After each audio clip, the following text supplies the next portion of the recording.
Stephen Miller, the man himself, with us. He was senior advisor, although I feel like he still is, to President Trump, and founder of the America First Legal Foundation, and an expert on all things border immigration related. Stephen, as you know, biggest story in the country right now, bigger focus than the primary or even the general election, although it certainly plays into the general election in a major way, is what's happening at the southern border.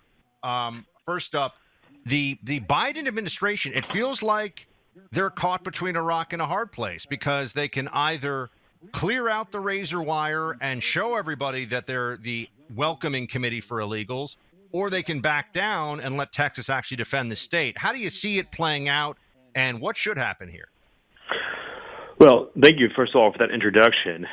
And as I'm sure your audience has heard by now, but just to recap, Texas invoked the Article 1, Section 10 provision allowing the state to defend itself based on Biden's violating Article 4, Section 4, which requires the federal government to protect states against invasion. So in other words, as part of joining the Union of States, the federal government agrees to protect you from invasion. If they don't, then you get to protect yourself. Pretty simple, right? That's where we are right now with Texas, because the Constitution, as has been said many times before, is not a suicide pact. So joining the Constitution means that if the president is elected who decides to have your state invaded, you don't have to sit back and take the invasion. And that's where we are right now with Texas. The key question to me is not just what will happen with the razor wire, because if we're being honest, the razor wire in and of itself is a delay, it's an impediment, but the smugglers and the cartels can just move the illegals over to where the razor wire isn't, right? They can just go to a place in the river where there's Border Patrol agents and just turn themselves in. They can go to federal land, federal property, port of entry, near port of entry, et cetera, just turn yourselves in. That's what this is all about, right? The Border Patrol is under orders to tear down the razor wire so that border agents can get more quickly to illegal aliens to process them for entry. They're angry about the razor wire because it slows down the resettlement process. So I think the next step here, so 25 governors have said they support Texas, and a lot of people have celebrated this fact. They are not asking enough of these governors. Great, they put out a statement saying they support Texas. Put your troops where your mouth is. If you support Texas, then send your National Guard to Texas. Because what Texas actually needs to do is develop an impedance and denial strategy, is what it's called. And that is that you have to physically block the entry of migrants, and then you have to physically take them back to the point at which they cross the border. So it's not a conventional deportation, as you or I think of it, which is a bilateral agreement between countries, right? So in other words, when Border Patrol normally deports a single immigrant, they call up the host country and they say, hey, we're sending some people back, let us know when and where, and you'll meet us there. This is something much more essential, which is you pick up the migrant, illegal alien, you put them in your Jeep, you drive them back to the point at which they last crossed. And if they come back in again, you prosecute them, you put them in jail, and then you drive them back to where they last crossed. And eventually they're going to stop trying. But that's going to require enormous manpower to do. Texas is going to need help from other states. So to me, that's the real question here. Stephen, you sent a tweet that I thought was really interesting. A lot of people inside the Biden administration are trying to say, hey, we're trying to get the courts to give us the ability to act. We need Congress to get involved in border security in order for us to be able to involve border security. You actually said that Biden doesn't need any of that.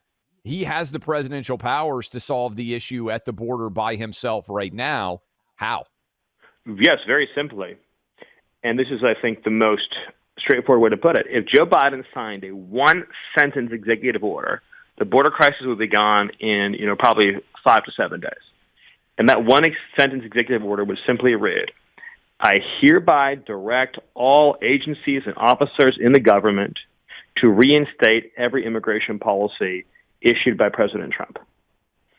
If you just issued that one executive order, then the border crisis would be gone in a matter of days. That's it. So this is the important point to push back on with all of the lunatics and liars out there who are saying, oh, my God, look, Republicans are blocking border security now. Republicans aren't blocking anything. Joe Biden is the leader of the invasion. The invasion ends when Joe Biden says, stop leading the invasion and start implementing border security and deportation policies, all of which he has the authority to do because he had those policies in place on January 20th, 2021, and the first thing he did when he came into office is he ordered them all terminated and shut down. I mean, the clearest example of this I can give, and there's, of course, many examples, is that they're allowing millions of military-aged males into the United States traveling alone, so single adult men traveling alone. As bad as Obama was on immigration, Obama never let a single adult male into the United States as a matter of policy. I'm sure there were obviously single adult men here and there that they apprehended and let in for one particular reason or another, but these would be a rounding error against the overall flow of illegal immigration. There were obviously gotaways, but I'm talking about people that apprehended.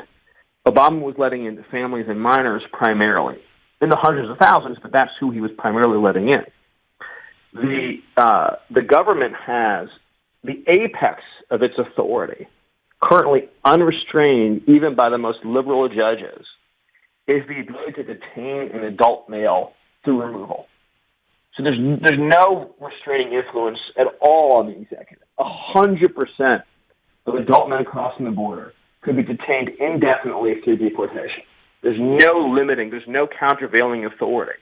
There's no challenge to that, the way that with minors and children, the judiciary has messed it up in all different kinds of ways that required all the elegant solutions that Donald Trump put into place.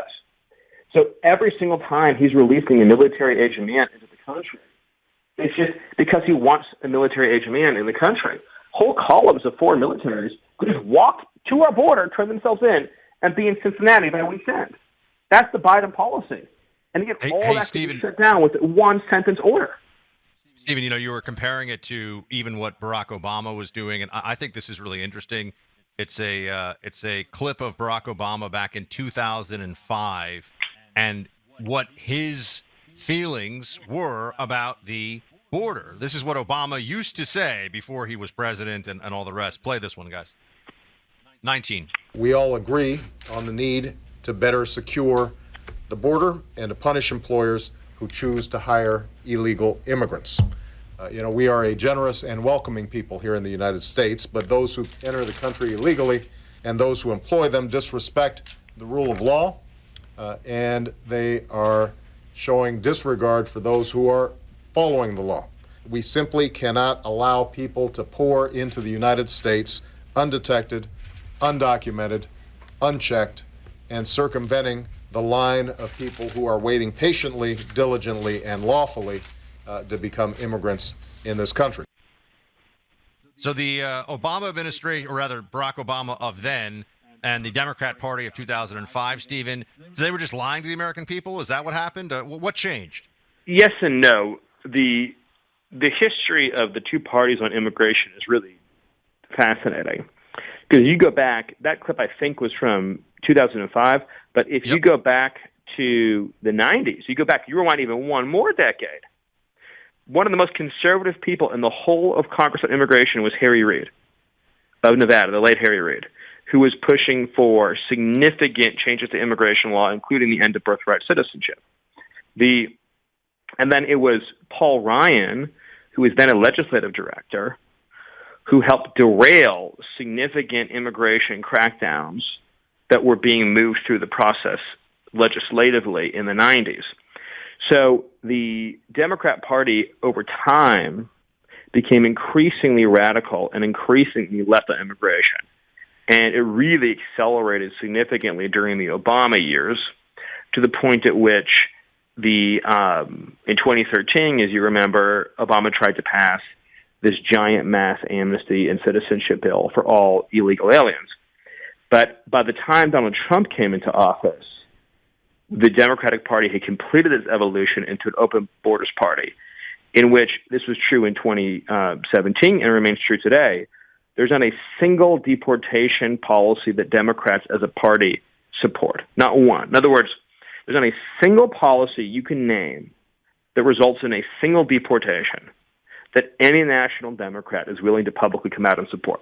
If you went to KJP, Karine Jean-Pierre, at the White House press podium, or even Kirby, or any of those people, and you said, I'm going to ask you a question and then give you the floor, and I'll just wait and I'll listen.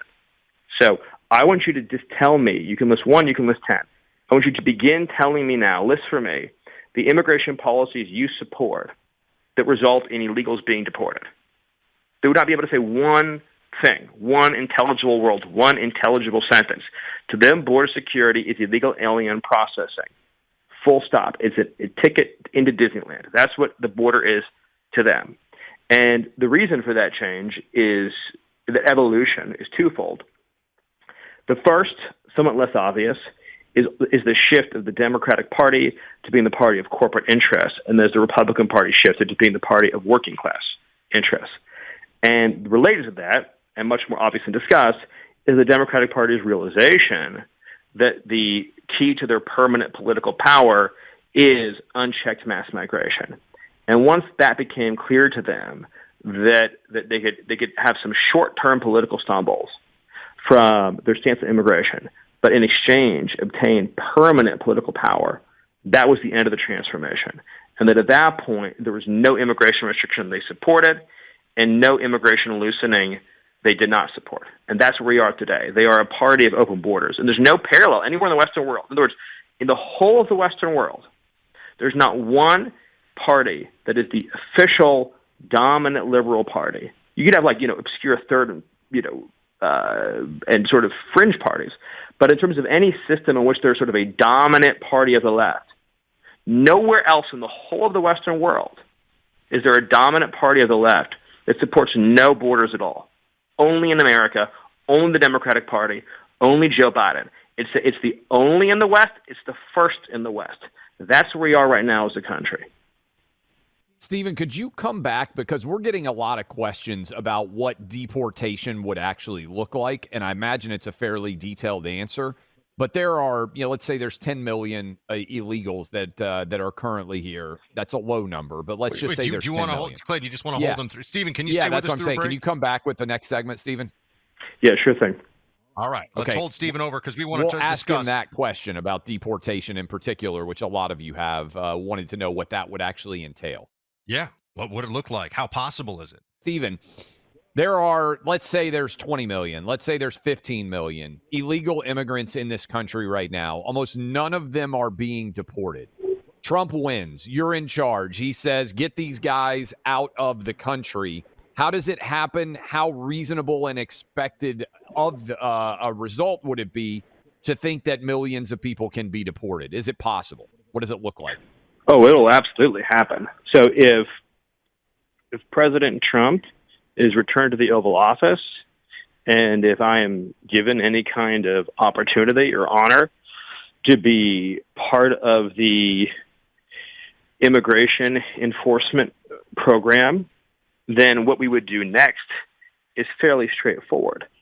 I think we've talked about this some before, but first and foremost, you have to address the personnel and resource problem. So ICE is actually a relatively understaffed agency, particularly the number of deportation officers is quite slim. There's only 6,000 deportation officers. So you need to pool first from every single federal law enforcement agency within DHS and within DOJ. By the way, a very good way to find out at FBI real fast who's mission aligned and who's not is how much grumbling there is when you send the FBI to carry out deportations. You'll find out real quick who at the FBI is on your team and who's not. When it comes time to say, new mission, guys, you're going to go start removing illegal aliens from the country. But you get all your federal law enforcement engaged in the mission. Then you use state National Guards. So again, these 25 states is a great example. You go to these 25 governors. Of course, you can federalize the National Guard if you need to. But hopefully a lot of these governors would voluntarily lend the National Guards. And then you create areas of operation. So you put the National Guards together, say, in the southeastern parts of the country.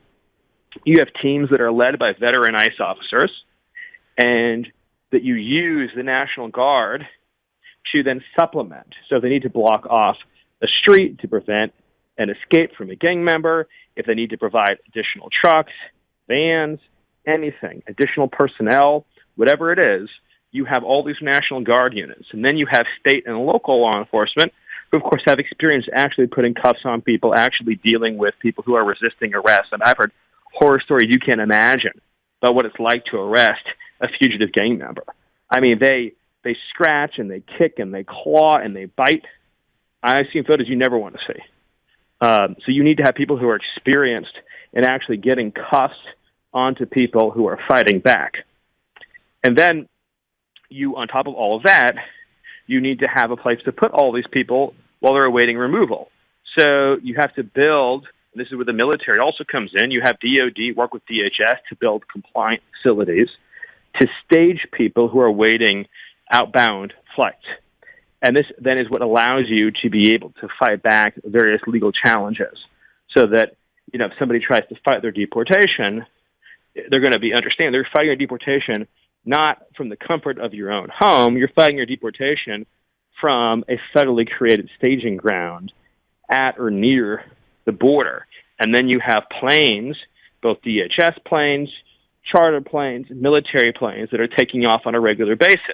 You just keep sending planes, and everybody you can't get home, you get home. People that get caught up in the legal system, you're going to detain them during that whole time period. Stephen, we only got about 20 seconds. Just can I ask you real quick, as you're telling us this process? Yeah, sorry. How many year one could President Trump deport under this framework? How many total people? I don't want to put a number on it. I would just say it this way. Here's your soundbite for today, gentlemen. Donald Trump goes back in the White House with God as my witness. You are going to see millions of people rapidly removed from this country who have no right to be here. All right. That's a good soundbite that would make a lot of people very, very happy. Thank you, Stephen Miller. Does fantastic work. Hopefully he gets the opportunity to make that happen because it's something that needs to occur. Thank you for the time. Stephen, we'll talk to you again soon.